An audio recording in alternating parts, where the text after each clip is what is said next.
আসুন। আমরা বলেছি আপনারা আপনাদের অধিকার নিতে আসুন, আপনাদের প্রাপ্য নিতে আসুন।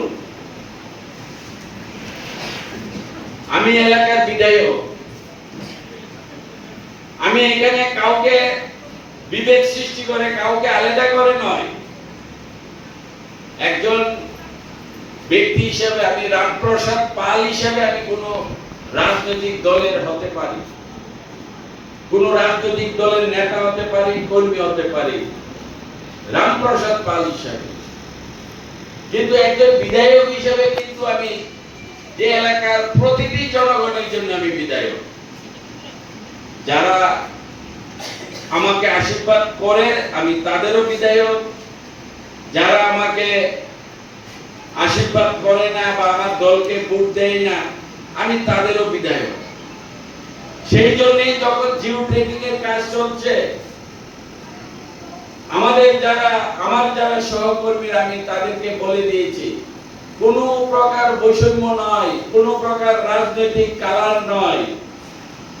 যারা ঘর চাইবে, যাদের ঘরের প্রয়োজন, সে যে কোনো ব্যক্তি হোক, যে কোনো ধর্মের হোক, যে কোনো বর্ণের হোক, আর যে কোনো রাজনৈতিক দলের হোক, সকলকে আমরা ঘর দেব।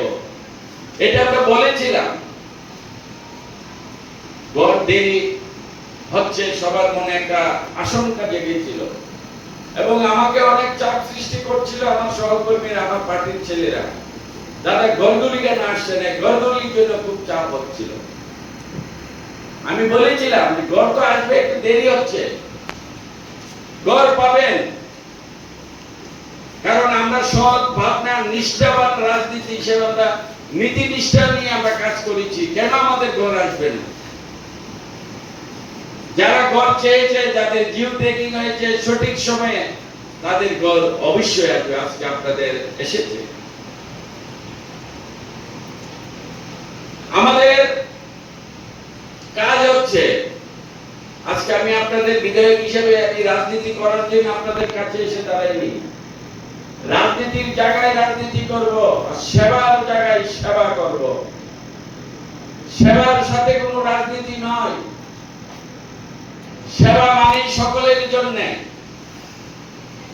সকলের প্রতি আমার দায়িত্ব কর্তব্য, সকলকে সুরক্ষিত রাখা আমার দায়িত্ব কর্তব্য, সকলকে ভয়মুক্ত রাখা আমার দায়িত্ব কর্তব্য।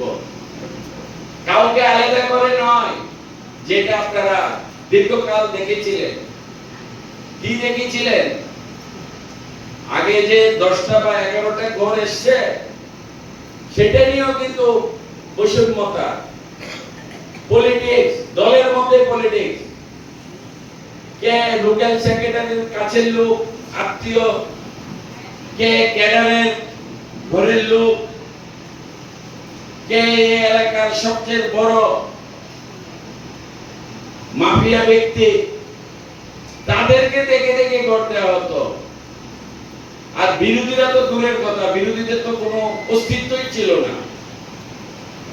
বিরোধীরা সামনে এসে তো বলবে দূরের কথা, তারা সাহসই ছিল না তাদের কোনো চাহিদা পাওয়ার জন্য বা সরকারি সুযোগ সুবিধা তাদের নেওয়ার জন্য। তারা শুধু ওইটা আশা করতো যে আমরা যাতে নিরাপদে থাকতে পারি এলাকাতে, আমাদের উপর যেন কোনো প্রকার কোনো অন্যায় আচরণ না হয়, কোনো অত্যাচার না হয়, আমাদের উপর যেন কোনো প্রকার কোনো ধরনের আক্রমণ না হয়।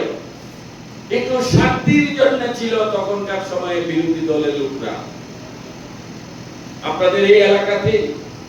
আর আজকে বিরোধী দলের লোকেরা অনেক সময় তারা চিন্তিত, যারা এখন বিরোধী হিসেবে আছে আমাদের সাথে, তারা অনেক সময় নিজেরাই সংশয় হয়ে যায়, নিজেদেরই কনফিউশন হয়ে যায়, আরে আমরা কি বিরোধী দলের লোক না আমরা শাসক দলের লোক। তাদের মধ্যে আলোচনা হয় যে আমাদের সময় আমরা যে 25 বছর কমিউনিস্ট পার্টির সাথে ছিলাম, বিরোধীদের তো কোনো আমরা সুযোগ সুবিধা দেইনি, বিরোধীদের কোনো অধিকার দেইনি, বিরোধীদের যে প্রাপ্য সেটা তো তারা এসে আমাদের কাছে বলতে সাহসও পায়নি। আমরা তাদেরকে উল্টো তাদের উপর অন্যায় কাজ করেছিলাম। আর আজকে আমি বিরোধী হয়ে আমার কাছে সব আসছে, আমরা সব পাচ্ছি, আমরা সবকিছুর উপর অধিকার বলে আদায় করছি, এলাকার মধ্যে আমরা প্রতিবাদ করছি। এই যে পরিবেশ, বিরোধীরা অনেক সময় চিন্তিত হয়ে পড়ে, যারা আমরা বিরোধী হিসেবে আমরা যারা শাসক দলের সাথে আছে তাদের সাথে পাল্লা দিয়ে আমরা সব বেনিফিশিয়ারি নিচ্ছি, কোনো অসুবিধা নেই, বাধা নেই। কোনো বিজেপির তরফ থেকে আমাদের নাম কাটা হয় না, কোনো বিজেপির তরফ থেকে আমাদেরকে মানা করা হয় না, কোনো বিজেপির তরফ থেকে আমাদেরকে হয়রানি করা হয় না। আমরা তো তাদের মতোই সবকিছু পেয়ে নিচ্ছি অধিকার। কোন প্রকার ঘৃণা নয়, হিংসা নয়, মার দাঙ্গা নয়, রক্তপাত নয়, উচ্ছৃঙ্খল নয়, অরাজকতা নয়, অস্থিরতা নয়।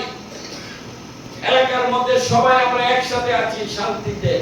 কমিউনিস্ট পার্টি, কংগ্রেস পার্টি তারা দীর্ঘ 60 বছর ভারতবর্ষকে শাসন করে বিশ্বের দরবারে ভারতকে একটা করাপশনের দেশ নামে পরিচিতি দিয়েছিল।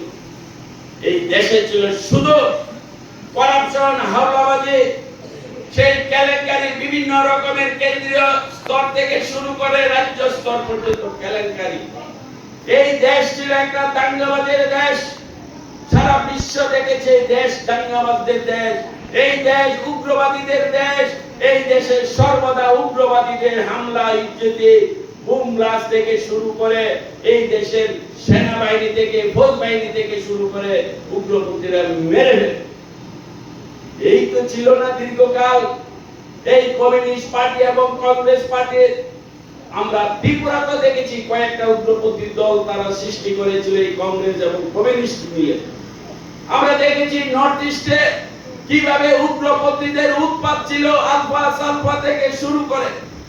তখন সারা দেশের সমস্ত রাজ্যে রাজ্যে কংগ্রেসের সরকার ছিল, ত্রিপুরাতে ছিল সিপিএম এর সরকার। আমরা ঘর থেকে বেরোলে আমাদের চিন্তা হতো ঘরে আবার ফিরবো কিনা। এই ছিল পরিবেশ এই কংগ্রেস কমিউনিস্টের।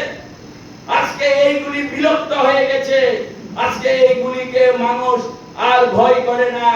এবং উগ্রবাদী কাকে বলে বর্তমান প্রজন্ম যাদের জন্ম হচ্ছে মোদিজি সরকার হওয়ার পর, যাদের বয়স 12, 13, 14 বছর হয়ে গেছে, তারা এখন জানেও না যে এই ভারতবর্ষে যে একটা উগ্রপন্থীর একটা যে বিরাট এক কারখানা ছিল, যার কারণে ভারতের বৎসরে হাজার হাজার লক্ষ লক্ষ কোটি টাকা ভারতের কোষাগার থেকে চলে যেত শুধুমাত্র উগ্রবাদীদের ট্যাকেল দিতে গিয়ে, অর্থাৎ দাঙ্গাবাজদের ট্যাকেল দিতে গিয়ে।